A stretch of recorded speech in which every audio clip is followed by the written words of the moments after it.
വികാരമുണ്ടെങ്കിൽ അത് UDF അനുകൂലമാകും. 2020 നടന്ന തദ്ദേശ തെരഞ്ഞെടുപ്പിന്റെ ഫലങ്ങൾ എന്തായിരുന്നുവെന്ന് ഈ നിമിഷങ്ങളിൽ ഒന്നുകൂടി മനസ്സിന്റെ ഒരു കോണിൽ എടുത്തു വെച്ചാൽ ഇപ്പോൾ മിനിറ്റുകൾക്കകം ഫലങ്ങൾ വന്നു തുടങ്ങുമ്പോൾ അതുമായി താരതമ്യം ചെയ്യുകയും കഴിഞ്ഞ തദ്ദേശ തെരഞ്ഞെടുപ്പിൽ നിന്ന് വ്യത്യസ്തമായിട്ട് മേൽക്കൈ ആർക്കാണ്, മൊത്തത്തിൽ LDF-നായിരുന്നുവെങ്കിൽ അതിനേക്കാൾ ഉപരിയായിട്ടുള്ള ഒരു മുന്നേറ്റം UDF നടത്തുമോ, അങ്ങനെയാണെങ്കിൽ അത് തദ്ദേശ തെരഞ്ഞെടുപ്പിന് ശേഷം നിയമസഭാ തെരഞ്ഞെടുപ്പിലേക്കുള്ള ഒരു സൂചികയായിട്ട് മാറുമോ എന്നതടക്കമുള്ള കാര്യങ്ങളൊക്കെ താരതമ്യം ചെയ്തുകൊണ്ട് വോട്ടർമാർക്കും പ്രേക്ഷകർക്കും മനസ്സിലാക്കണമെങ്കിൽ കഴിഞ്ഞ തദ്ദേശ തെരഞ്ഞെടുപ്പിലെ ആ ഫലങ്ങൾ, അതിൻ്റെ കണക്കുകൾ കൃത്യമായിട്ടും ഒന്ന് മനസ്സിലാക്കേണ്ടി വരും. ആ കണക്കുകളിലേക്കൊന്ന് നമുക്ക് പെട്ടെന്ന് പോയി വരാം, കാരണം മിനിറ്റുകൾ മാത്രമേ ബാക്കിയുള്ളൂ.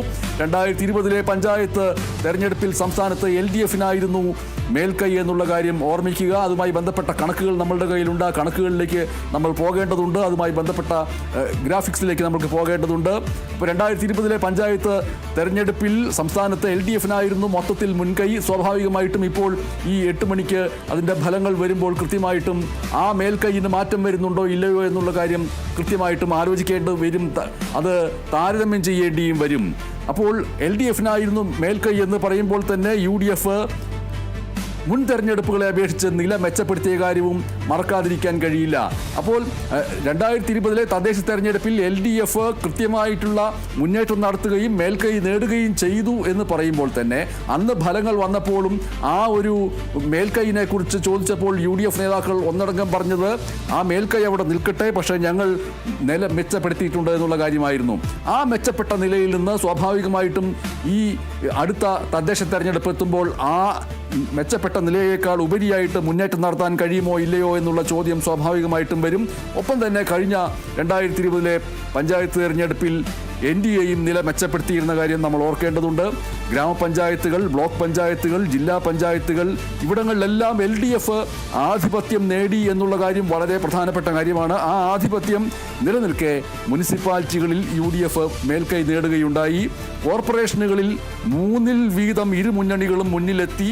എങ്കിലും സ്വതന്ത്രരെയും വിമതരെയും ഒക്കെ കൂട്ടുപിടിച്ചുകൊണ്ട് കണ്ണൂർ ഒഴികെയുള്ള കോർപ്പറേഷനുകളിൽ LDF ഭരണം കൈപ്പിടിയിലൊതുക്കി. 7:40 സമയം. ഇനി 20 മിനിറ്റ് മാത്രമേ ബാക്കിയുള്ളൂ ഈ വോട്ടെണ്ണൽ ആരംഭിക്കുന്നതിന് വേണ്ടിയിട്ട്.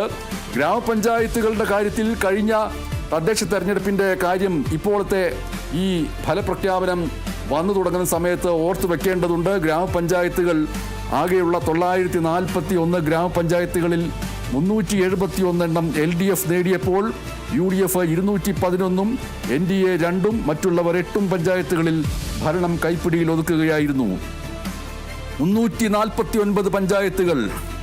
ആ 349 പഞ്ചായത്തുകളിൽ ആർക്കും വ്യക്തമായ ഭൂരിപക്ഷം ജനങ്ങൾ നൽകിയില്ല കഴിഞ്ഞ തെരഞ്ഞെടുപ്പുകളിൽ എന്ന് ഓർക്കണം. ആ ഭൂരിപക്ഷത്തിൻ്റെ കുറവ് അത് എന്തുകൊണ്ട് എന്നുള്ളത് ആലോചിക്കേണ്ടതുണ്ട്. ഇത്തവണത്തെ ഈ ഫലം വരുമ്പോൾ ആ 349 പഞ്ചായത്തുകളിൽ അതേ രീതിയിലുള്ള ഭൂരിപക്ഷക്കുറവായിരിക്കുമോ, അതോ വൻ ഭൂരിപക്ഷമുണ്ടെങ്കിൽ അത് പ്രതിപക്ഷത്തിന് ഗുണമാവുന്ന രീതിയിലേക്ക് ആയിരിക്കുമോ ഒക്കെ ഇനി അറിയാൻ വെറും 19 മിനിറ്റുകൾ മാത്രമേ ബാക്കിയുള്ളൂ.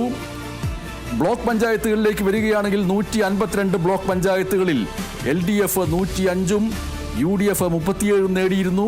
10 ബ്ലോക്ക് പഞ്ചായത്തുകളിൽ ആർക്കും വ്യക്തമായിട്ടുള്ള ഭൂരിപക്ഷം കിട്ടിയില്ല.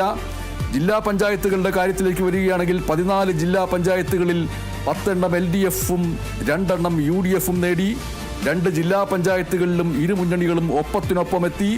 ആ ഇടങ്ങൾ എന്ന് പറയുന്നത് വയനാടും കാസർഗോഡുമാണ്. വയനാട്ടിൽ നറുക്കെടുപ്പിലൂടെ ആണ് പ്രസിഡന്റ് സ്ഥാനം ലഭിച്ചത്. കാസർഗോഡ് UDF വിമതന്റെ സഹായത്തോടെ LDF ഭരണം കൈപ്പിടിയിൽ ഒതുക്കി. എറണാകുളത്തും മലപ്പുറത്തും മാത്രമാണ് UDF-ന് കഴിഞ്ഞ തെരഞ്ഞെടുപ്പിൽ മേൽക്കൈ ലഭിക്കാൻ കഴിഞ്ഞത് ജില്ലാ പഞ്ചായത്തുകളുടെ കാര്യത്തിൽ.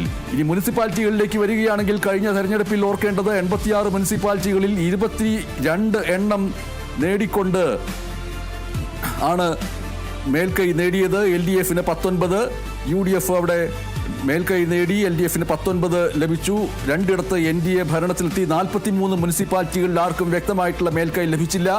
പാലക്കാടും പന്തളവും NDA നേടി. ഈ തദ്ദേശ തെരഞ്ഞെടുപ്പിൽ സ്വാഭാവികമായിട്ടും ഫലപ്രഖ്യാപനങ്ങൾ വന്നു തുടങ്ങുമ്പോൾ NDA എന്തെങ്കിലും തരത്തിലുള്ള മുന്നേറ്റങ്ങൾ കഴിഞ്ഞ തവണത്തേക്കാൾ കൂടുതലായിട്ട് ഉണ്ടാക്കുന്നുണ്ടോ? ആ മുന്നേറ്റം പ്രകടമായിട്ടുള്ള മുന്നേറ്റമാണോ, വ്യക്തമായിട്ടുള്ള മുന്നേറ്റമാണോ? അത് ഈ നിയമസഭാ തെരഞ്ഞെടുപ്പിലേക്കുള്ള കൃത്യമായിട്ടുള്ള സൂചനകൾ നൽകുന്ന മുന്നേറ്റമാണോ? പ്രത്യേകിച്ചും പാലക്കാട് അടക്കമുള്ള ഇടങ്ങളിൽ നിന്ന് വരാൻ പോകുന്ന ഫലങ്ങൾ, തിരുവനന്തപുരത്ത് നിന്ന് വരാൻ പോകുന്ന ഫലങ്ങൾ എന്നിവ കൃത്യമായിട്ടും ആ രീതിയിലുള്ള ആകാംക്ഷ നിലനിർത്തുന്നതായിരിക്കും. കോർപ്പറേഷനുകളുടെ കാര്യത്തിലാണെങ്കിൽ 6 കോർപ്പറേഷനുകളിൽ തെരഞ്ഞെടുപ്പ് കഴിഞ്ഞപ്പോൾ 3 കോർപ്പറേഷനുകളിൽ ഇരുമുന്നണികളും മുന്നിലെത്തിയിരുന്ന കാര്യം ഓർമ്മിക്കുക. തിരുവനന്തപുരം, കൊല്ലം, കോഴിക്കോട് കോർപ്പറേഷനുകളിൽ അവിടുത്തെ മുന്നേറ്റങ്ങൾ നോക്കുക.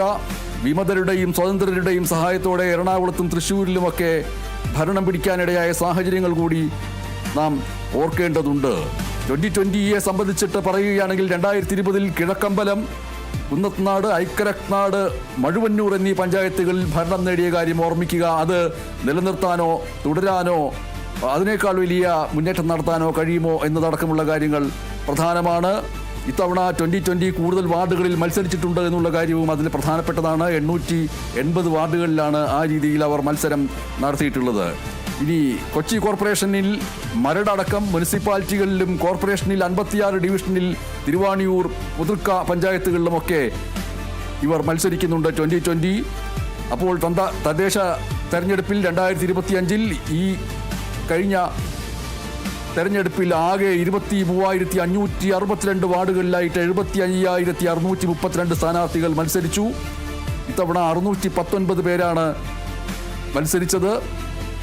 എന്തായാലും ഇനി ഇതാ 16 മിനിറ്റുകൾ മാത്രമേ ഈ തദ്ദേശ തെരഞ്ഞെടുപ്പിൻ്റെ